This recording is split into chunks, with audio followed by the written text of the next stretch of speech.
Star Wars 7x7, episode 2606. So earlier this week, I talked about news that came out of the Disney earnings call recently, and they're not the only ones who have had an earnings call that have had information about Star Wars related things coming out. And so I thought I'd round up a couple of those because they're video game related and also tie in something else that just got announced too. Punch it.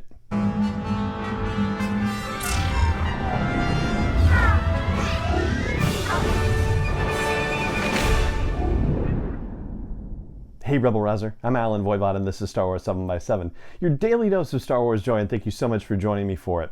Really briefly, and thank you for the indulgence for the audio listeners, but if you're catching this on video, you're seeing definitely a different and much plainer background. Well, the long story short is that my older son, who you may have heard in previous days of the podcast, Quizmaster Joe, was exposed to somebody who tested positive for COVID, and so he is quarantining in what serves as our studio.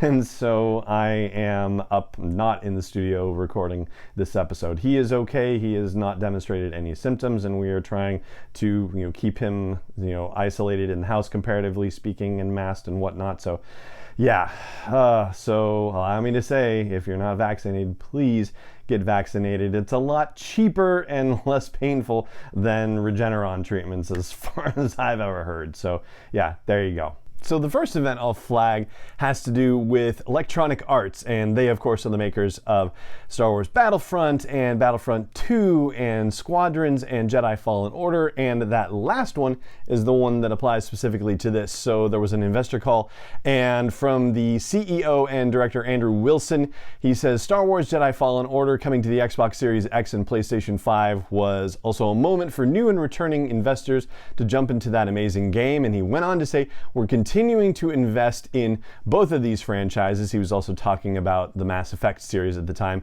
So he said they're going to continue to invest in both of these franchises as well as more of our amazing IP, quote unquote. Now, I imagine this is comparatively unsurprising because there have been rumors kicking around about a Fallen Order sequel for a while, and this is just the latest bit of news and certainly the highest level confirmation of something actually happening with that. As far as when, well, that's still the big question, and one would imagine that with the whole thing about its license expiring in 2023, that it will probably happen before then if it's, not already in the works. And then that whole business about the license expiring in 2023, that doesn't necessarily mean that it's going to stay expired. I mean, just because of the fact that Star Wars and Lucasfilm Games is talking to other game developers, that doesn't mean that their relationship with EA is going to end simply because that license expires. It just means that at the very least, the exclusivity situation is going to expire. That's where the real, rubber hitting the road situation is. So that investor call happened in early August. Zynga is another video game producer that had an investor call in early August, and they are behind Star Wars Hunters, which is a game that was announced earlier this year, and it was supposed to be coming out late this year, but unfortunately it has been delayed. And so right now, all we know is that it's going to be in 2022. We don't necessarily know when in 2022. They've just said it's moved, but there is a thing that says that they're going to do a quote-unquote limited soft launch in Q4, meaning in October to December of this year. So yeah, that's a bit of a bummer, but as these things go, what are you gonna do? And the stuff around the report about it that I read in VentureBeat said that basically it was grouped in with something that was related to the delay of Farmville 3. So I don't know if it's necessarily tied to it, but it has to do with the fact that Apple is making changes to user privacy over targeted advertising, and that was the reason why the Farmville thing was delayed, and it's kind of by implication, the way it's reported in the story, that that's why Hunters may be being delayed as well. And the last gaming news has to do with a game that is, not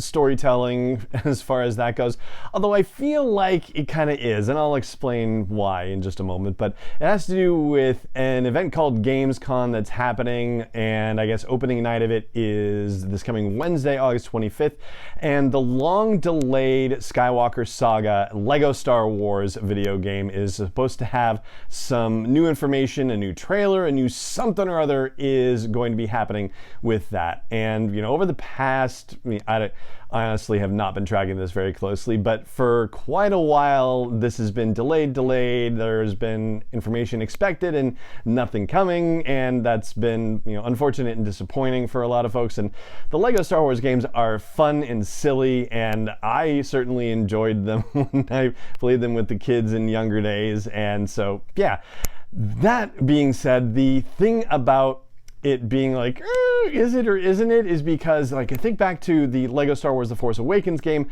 where one of the levels was the mission where Han and Chewie got the Rathtars that we then saw in The Force Awakens. And whereas that's not technically canon, it's canon adjacent, and for all intents and purposes it might as well be, in the sense that we know that they went to that planet, we know that they had to get the Rathtars, and yeah, of course, as you play the video game level, obviously it's not quite the same thing as the actual event playing out in real canon storytelling, as it were. But yeah, it seems to matter in some sense or after a fashion, and so the fact that we're going to get new information about that game seems pretty exciting to me. Even looking at it from just the simple perspective of these games are so much fun and have created so much excitement for people in terms of Star Wars in general, and especially younger fans, the next generation of fans, because there is no one right way to watch Star Wars or to get into Star Wars. And so to have stuff like this be very cool and be very exciting for younger generations of fans, and heck, it might be worth playing it for myself as a comparatively older generation fan, right? Why not? So there you go. That is what is going on with Star Wars video games, thanks to other earnings calls that have happened and also this Gamescom conference. And if there is any big news breaking out of that, then we will talk about it here on the show later this coming week. And for now, that's going to do it for this episode of the show. It just remains for me to say thank you so much for joining me for it, as always, and may the Force be with you, wherever in the world you may be. Star Wars 7x7 is not endorsed or sponsored yet by Lucasfilm Limited, Disney, or 20th Century Fox, and is intended for entertainment and information purposes only. Star Wars, the Star Wars logo, all names and pictures of Star Wars characters, vehicles, and any other Star Wars related items are registered trademarks and/or copyrights of Lucasfilm Limited, or their respective trademark and copyright holders. May the Force be with them. All original content is copyright 2021 by Star Wars 7x7. We hope you love it.